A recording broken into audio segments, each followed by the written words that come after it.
Good morning সবাইকে।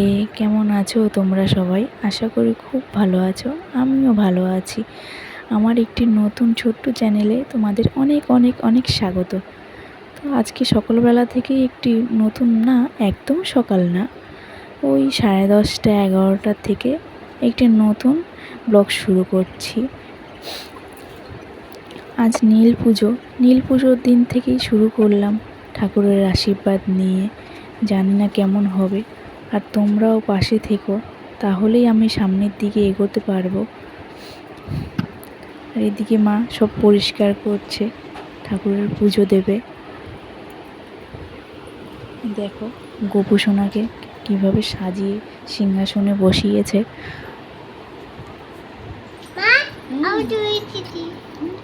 চলে এসেছে এ আমার একটি ছোট্ট পুত্র, বলছে মা দেখি দেখি কে কথা বলছে। ও গোপু সোনাকে আনতে গেছিলো ও দাদুর সাথে। আসলে আমাদের অসুখ ছিল, তো এতদিন আমরা পুজো দিতে পারিনি। আজকে থেকেই শুরু, আর আজকে থেকেই আমি নতুন ব্লগটি শুরু করছি।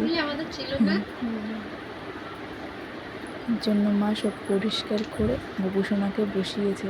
এতদিন আমাদের ঘরে পুজো হয়নি, আজকে থেকেই পুজো হলো। সুন্দর বসে আছে না বলো? ছোট্ট গোপু সুন্দর করে বলো। আমার ছেলে তো গোপু সোনা পাগল।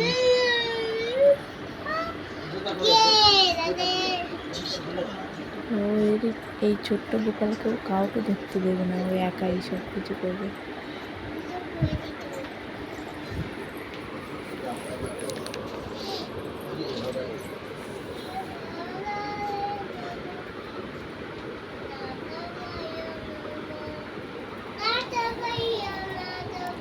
আজ নীল পুজো, মা কীভাবে পুজো দেয় সেটাই তোমাদের সাথে শেয়ার করলাম।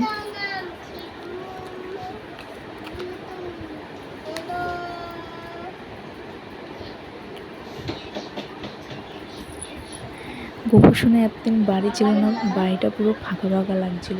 আর মা আমাকে জিজ্ঞাসা করছে ঠিক আছে সব কিছু ঠিকঠাকভাবে বসানো আছে, ভালো লাগছে নাকি জিজ্ঞাসা করছে। আর আমি এদিকে সব কিছু কাজ টাজ করছি। আর ওই ব্যানারটা দেখতে পাচ্ছ, ওটা আমার ছেলের অন্নপ্রাশনে ব্যানার। তো এতদিন পড়েছিল, আমি ভেবেছি এটা লাগিয়ে দিই, শুধু শুধু পড়ে থাকবে, ভালোই লাগছে।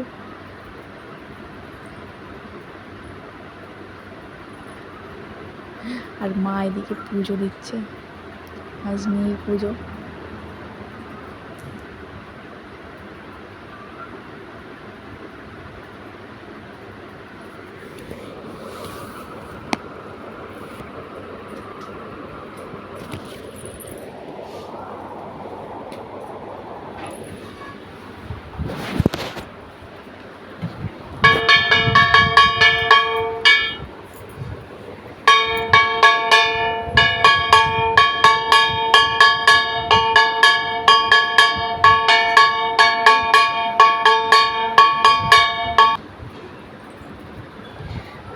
আর ওদিকে আমি যাচ্ছি আমার ছেলের আলমারি খুঁজতে। আসলে ও এত দুষ্ট না, কি বলবো, বদমাইশি করেছে, কাদা মাদা লাগিয়ে এনেছে, সেটাই করতে যাচ্ছি।